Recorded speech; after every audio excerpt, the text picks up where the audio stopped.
Hello everyone, कैसे हैं आप। आज हम आपके वार्षिक परीक्षा के दौरान दिए जाने वाले कक्षा 5 पर्यावरण अध्ययन के प्रोजेक्ट कार्य की वर्कशीट को हल करेंगे। तो चलिए क्लास 5 एनवायरमेंटल स्टडीज़ के प्रोजेक्ट वर्कशीट को सॉल्व करते हैं। प्रश्न 1, अपने घर की रसोई तथा आसपास से कुछ चीज़ें सामग्री जैसे चीनी, नमक, बीज, मिट्टी आदि लीजिए। एक गिलास में पानी लीजिए। अब चीज़ों को बारी बारी से गिलास में डालिए तथा चम्मच से थोड़ी देर मिलाएं। इस प्रकार पता लगाएं कि पानी में कौन कौन सी चीज़ें घुल सकती हैं।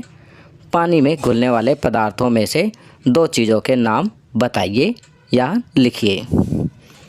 तो यहाँ पर कहा गया है collect some material as sugar, salt, seeds, soil etcetera from your kitchen and surroundings. अपने घर की रसोई या तथा आसपास से कुछ चीज़ें जैसे चीनी, नमक, बीज, मिट्टी आदि लीजिए। Take a full glass of water, एक गिलास पानी लीजिए। Now put the material into the glass one by one and mix for a while with a spoon. अब चीज़ों को बारी बारी से गिलास में डालिए तथा चम्मच से थोड़ी देर मिलाएं। Find out the things soluble in water. इस प्रकार पता लगाएं कि पानी में कौन कौन सी चीज़ें घुल सकती हैं। Name the two things from the materials which dissolve in the water. पानी में घुलने वाले पदार्थों में से दो चीज़ों के नाम लिखिए। तो बच्चों, यहाँ पर अलग अलग चीज़ें लेनी हैं और उन्हें पानी में घोल कर देखना है। फिर जो चीज़ें पानी में घुल जाती हैं उनके नाम आपको लिखने हैं। तो बच्चों, यहाँ पर हमने जो चीज़ें ली वे हैं शुगर, चीनी, सॉल्ट, नमक, कोरिएंडर, धनिया, क्यूमिन, जीरा, सॉइल, मिट्टी। अब जो चीज़ें पानी में घुल सकती हैं वे हैं शुगर एंड सॉल्ट। तो यहाँ हम लिखेंगे sugar and salt can dissolve in water. चीनी और नमक पानी में घुल सकती हैं।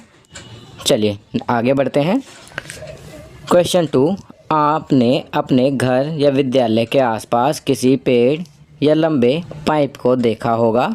सूरज निकलने के बाद आप उस पेड़ या खंभे की छाया का एक दिन में 3 बार निरीक्षण कीजिए। पहली बार सुबह के समय, फिर दोपहर के समय और तीसरी बार शाम के समय। तो यहाँ क्या कहा गया है, इंग्लिश में पढ़ते हैं। You must have seen a tree pole, long pipe around your home or school. Observe the shadow of the tree pole, long pipe for a day. After sunrise, thrice a day. First in the morning time, second in the afternoon time, third in the evening time. अब क्या कहा गया है, निरीक्षण के पश्चात आप लिखित मौखिक रूप से बताइए कि after recording your observation right और टेल दैट। पहला, क्या खंबे की छाया की लंबाई में कोई परिवर्तन आया। Has there been any change in the length of a shadow of the pole. तो इसका आंसर लिखेंगे। खंबे की छाया की लंबाई सुबह के समय लंबी होती है और दोपहर होते होते यह छोटी तथा ना के बराबर हो जाती है। दोपहर से शाम होते होते यह फिर लंबी हो जाती है। इंग्लिश में लिखेंगे the length of the shadow of the pole is long in the morning and by noon it becomes shorter and negligible. It becomes long again from the noon to evening. Second है, क्या खंबे की छाया की दिशा में परिवर्तन आया। Has there been any change in the direction of the shadow of the pole. तो इसका आंसर लिखेंगे हाँ, खंबे की छाया की दिशा में परिवर्तन आया क्योंकि किसी भी वस्तु की छाया सूर्य से उल्टी दिशा में बनती है। इंग्लिश में लिखेंगे yes, there was a change in the direction of the shadow of the pole because the shadow of any object is formed in the opposite direction from the sun.